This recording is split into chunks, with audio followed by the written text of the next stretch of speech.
The wealthiest black person in America does not live in New York, does not live in Los Angeles, does not live in Silicon Valley. He lives in St. Louis, Missouri.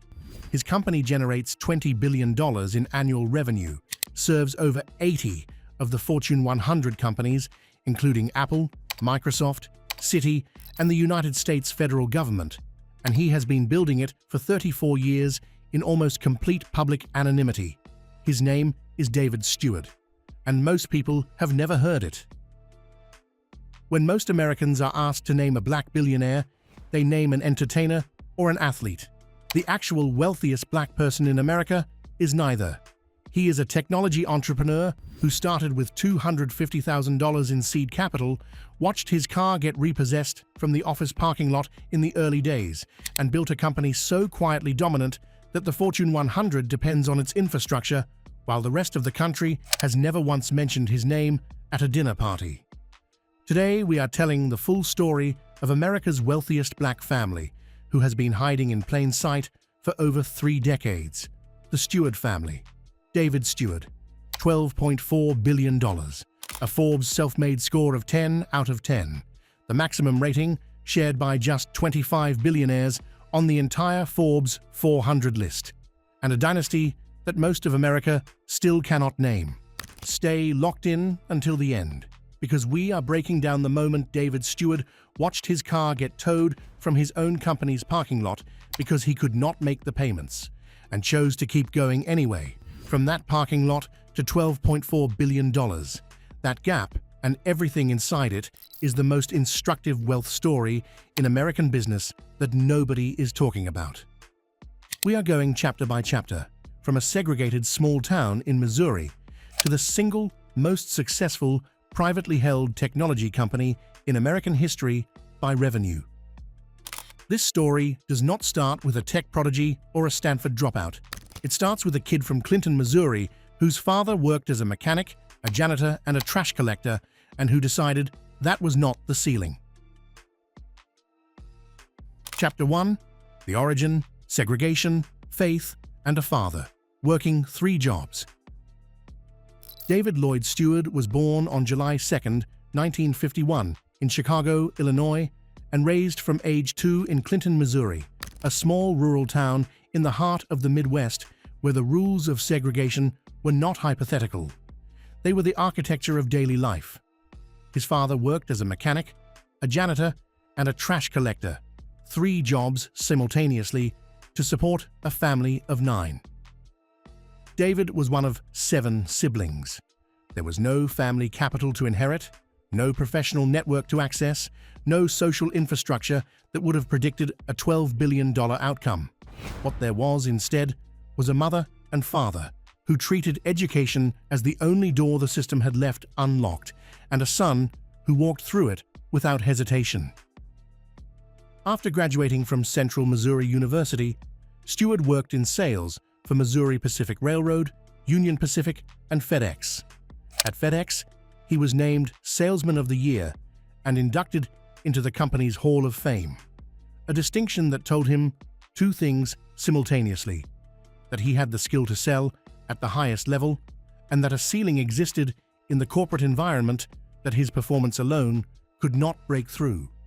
In 1983, Steward purchased his first business, an auditing company called Transportation Business Specialists, using loans from community banks throughout Missouri.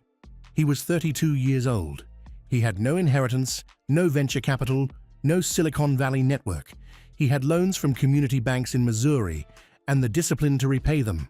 That first acquisition was the proof of concept for everything that followed. In 1990, Steward co-founded Worldwide Technology with his partner Jim Cavanaugh, putting up $250,000 in seed capital to start a technology company in St. Louis. The early years were not glamorous. Steward sometimes went without a paycheck and once watched his car get repossessed from the office parking lot. He kept going.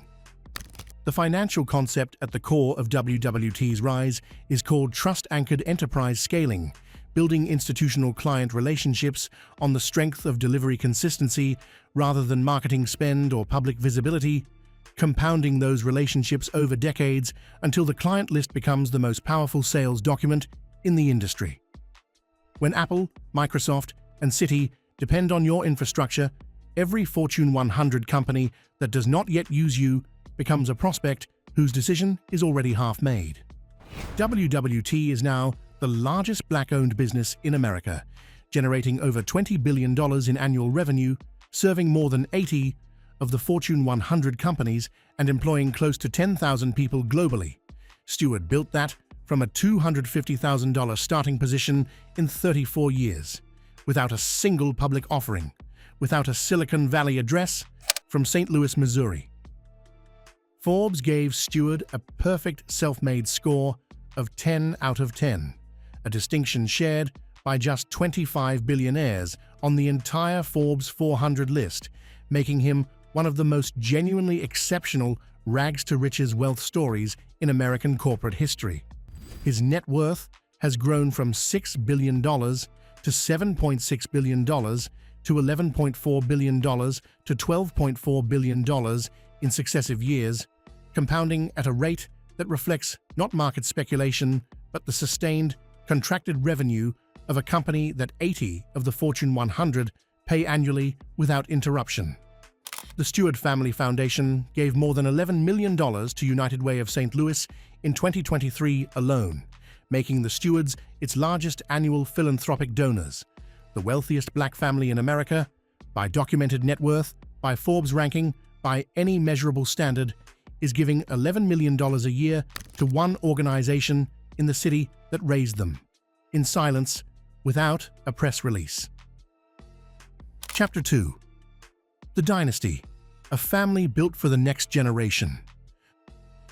The Steward family story does not end with David's $12.4 billion.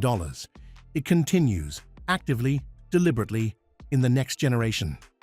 Steward's daughter Kimberly was a producer of the 2016 film Manchester by the Sea, an Oscar-winning film, produced by the daughter of a man whose father worked 3 jobs in segregated Missouri. That is not an accident of talent. That is a family that used its first generation's commercial success to fund the second generation's access to every room that had previously been closed.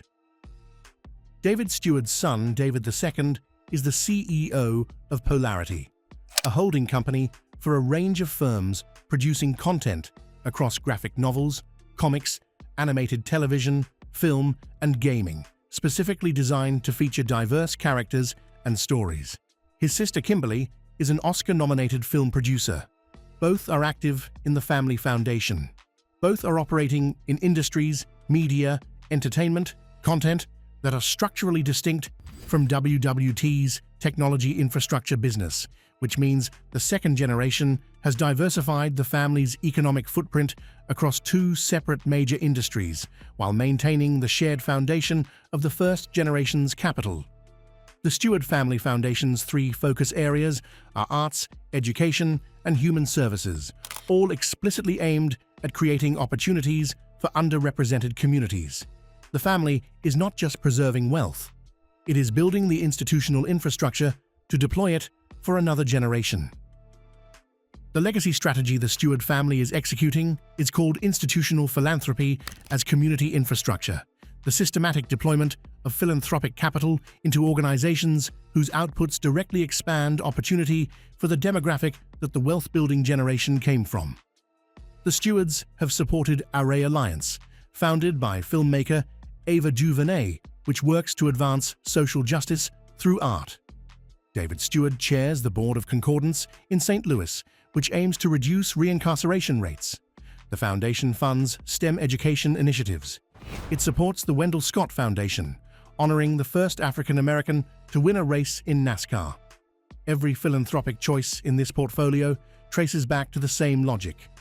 The systems that restricted David Steward's access in segregated Missouri are the same systems his foundation is now spending $12.4 billion in accumulated leverage to dismantle. That is not charity.